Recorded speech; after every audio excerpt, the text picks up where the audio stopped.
សិនបើបងជិះកំពុងតែស្វែងរក motor ឆាបតូចស្រាលកម្លាំងមកល្មមសម្រាប់ការប្រើប្រាស់ទៅលើការងារទូទៅហើយនឹងជាផលិតផលស៊ីនសុទ្ធចេញពីក្រុមហ៊ុនផ្ទាល់តែមិនចង់ចំណាយច្រើននៅលើ$40អាចតាមដានវីដេអូនេះលម្អិតបានព្រោះមួយគ្រឿងដែលខ្ញុំនឹងបង្ហាញនេះមានគ្រប់យ៉ាងទៅតាមតម្រូវការខាងលើចំណុចទី1ចំណាប់អារម្មណ៍ដំបូងរបស់ខ្ញុំទៅលើ motor មួយនេះគឺរូបរាងប្លែកពីមុនបើយើងធៀបទៅនឹង GWS 060តែពណ៌និងគុណភាពផលិតនៅតែរក្សាស្តង់ដារ Boost ដដែលដែលអាចឲ្យយើងមើលដឹងភ្លាមៗតែម្ដងនៅពេលដែលចាប់កាន់គឺវាតូចស្រាលនិងស្និទ្ធដៃទម្ងន់ក៏មិនសូវធ្ងន់ដែរត្រឹមតែ 1.6 គីឡូប៉ុណ្ណោះនៅចំហៀងមានកងតាក់និងប្រឡោះសងខាងនេះសម្រាប់បញ្ចេញកម្ដៅបានល្អគ្រឿងនៅក្នុងប្រអប់មាន motor ដៃកាន់កំបាំងសោចាប់ផ្លែសភៅណែនាំនិងបានធានាដៃចាប់នេះយើងអាចដាក់នៅខាងឆ្វេងក៏បានខាងស្ដាំក៏បានដូចគ្នាផ្នែកខាងក្នុងវិញជា WF 700មានកម្លាំង710 W ល្បឿនវិលជុំ 12000 RPM ទំហំផ្លែ100 mm ឬមួយទឹកមានដូចជាផ្លែកាត់ដែកនិងផ្លែឆាប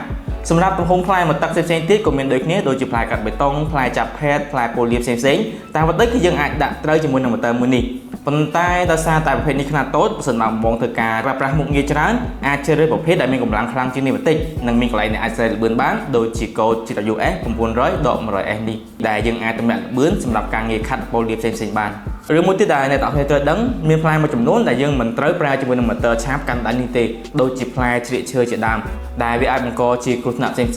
អញ្ចឹងបងប្អូនគ្នាសូមអានពាក្យណែនាំមុននឹងធ្វើការប្រើប្រាស់ទាំងការប្រើប្រាស់ motor របៀបដាក់ផ្លែត្រឹមត្រូវនិងការជ្រើសរើសផ្លែទៅតាមប្រភេទ motor ផងដែរចំពោះផ្លែកាត់ឬឆាបមានទម្រង់ខុសគ្នារបៀបដាក់ផ្លែក៏មានភាពខុសគ្នាបន្តិចផងដែរនេះគឺជារបៀបសម្រាប់ដាក់ផ្លែទាំងពីរប្រភេទនេះ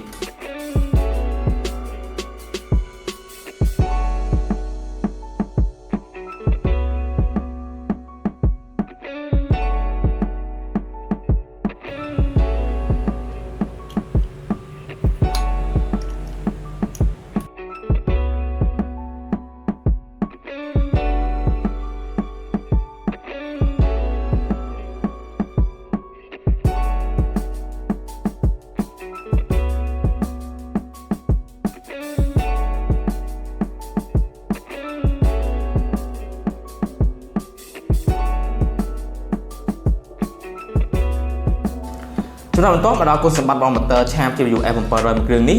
អាចថាទី1ជា motor ឆាបខ្នាតទំហំមួយទឹកដែលមានតម្លៃសមរម្យជាងគេបំផុតត្រឹមតែ$40បើយើងធៀបទៅនឹងខ្នាតមួយទឹកផ្សេងៗទៀតរបស់ Boost ដូចជា GWS 700-100តម្លៃ$53 GWS 900-100តម្លៃ$62និង GWS 900-100S តម្លៃ$75